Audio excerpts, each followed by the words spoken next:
Bismillahirrahmanirrahim. Assalamualaikum warahmatullahi wabarakatuh. Di sini saya akan menjelaskan tentang gizi dan makanan sehat.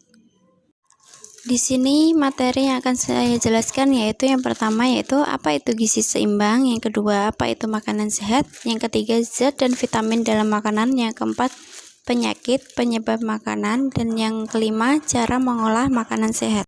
Yang pertama yang akan saya jelaskan yaitu gizi seimbang. Pengertian gizi di sini adalah suatu proses mekanisme menggunakan makanan yang dikonsumsi secara normal melalui proses digesti, absorpsi, transportasi, penyimpanan, metabolisme, dan pengeluaran zat-zat yang tidak digunakan untuk mempertahankan kehidupan, pertumbuhan, dan fungsi normal dari organ-organ serta menghasilkan energi. Yang kedua yaitu makanan sehat. Makanan adalah bahan selain obat yang mengandung zat-zat gizi dan atau unsur-unsur ikatan kimia yang dapat diubah menjadi zat gizi oleh tubuh yang berguna bila dimasukkan ke dalam tubuh. Makanan sehat itu bisa ditandai dengan makanan yang bersih, tidak mengandung pewarna, tidak mengandung pemanis buatan, dan lainnya yang bisa membahayakan tubuh kita. Adapun 4 fungsi pokok makanan bagi kehidupan manusia adalah yang pertama yaitu memelihara proses tubuh dalam pertumbuhan atau perkembangan serta mengganti jaringan tubuh yang rusak. Yang kedua yaitu memperoleh energi guna melakukan kegiatan sehari-hari. Yang ketiga mengatur metabolisme dan mengatur berbagai keseimbangan air, mineral, dan cairan tubuh yang lain. Yang keempat yaitu berperan dalam mekanisme pertahanan tubuh terhadap berbagai penyakit. Adapun pengelompokan bahan makanan yaitu yang pertama sumber zat tenaga yang berupa padi-padian dan umbi-umbian serta tepung-tepungan. Dan yang kedua sumber zat pengatur yaitu berupa sayuran dan buah-buahan. Yang ketiga sumber zat pembangun berupa kacang-kacangan dan makanan hewani dan hasil olahan.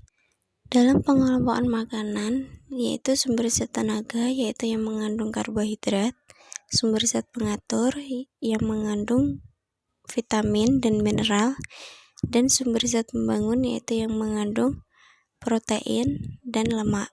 Yang ketiga yang akan saya jelaskan yaitu tentang zat gizi dan vitamin.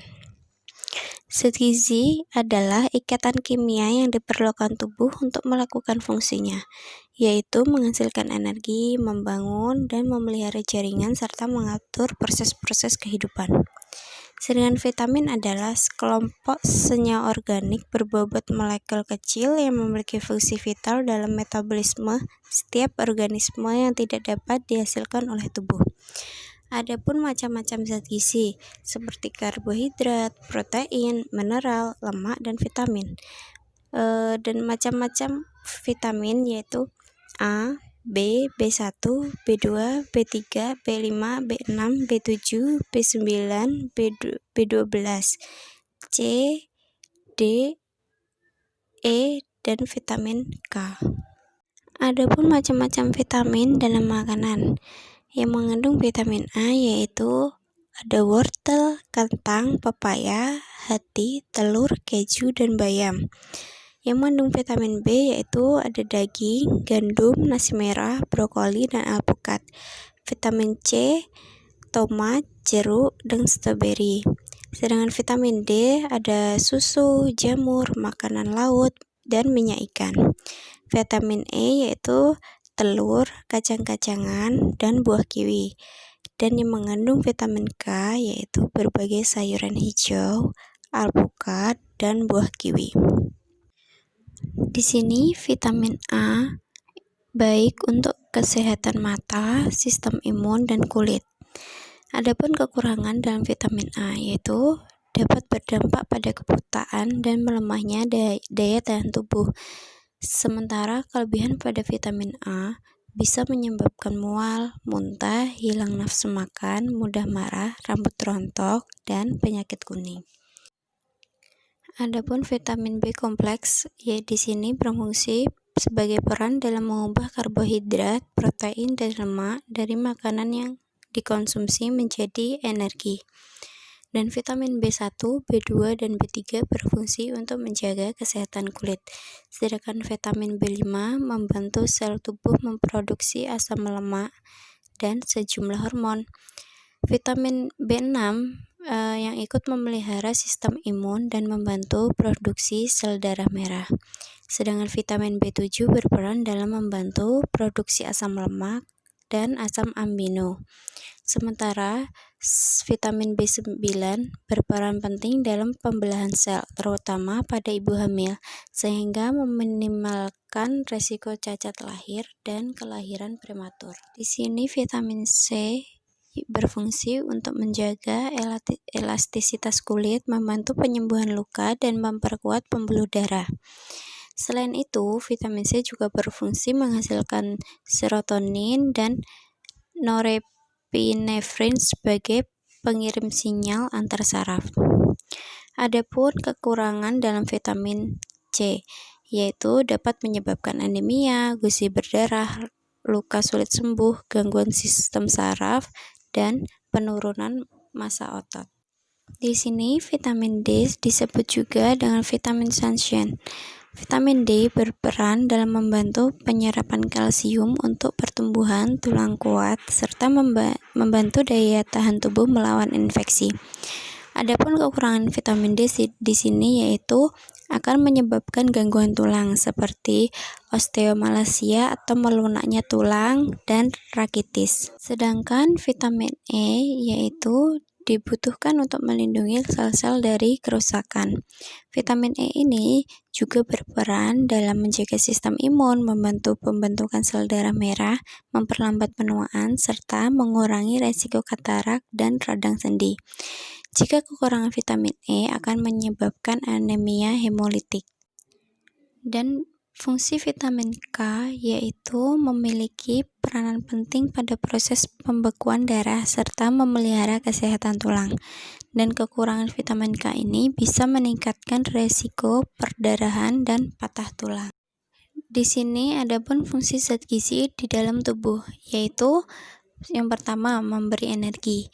Zat-zat gizi yang dapat memberikan energi adalah karbohidrat, lemak, dan protein. Yang kedua yaitu pertumbuhan dan pemeliharaan jaringan tubuh.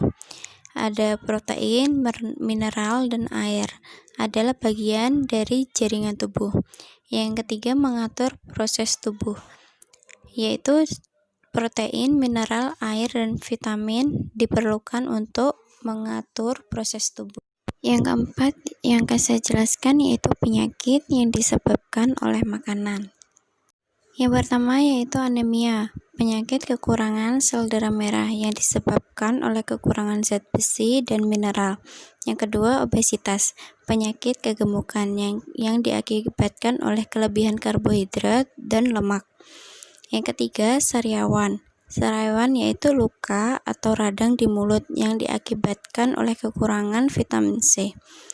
Yang keempat ada gondok, yaitu pembesaran kelenjar dekat jakun yang diakibatkan kekurangan yodium. Agar terhindar dari penyakit, kita harus menjaga pola makan kita dan kita harus mengurangi lemak, gula, garam, dan minyak.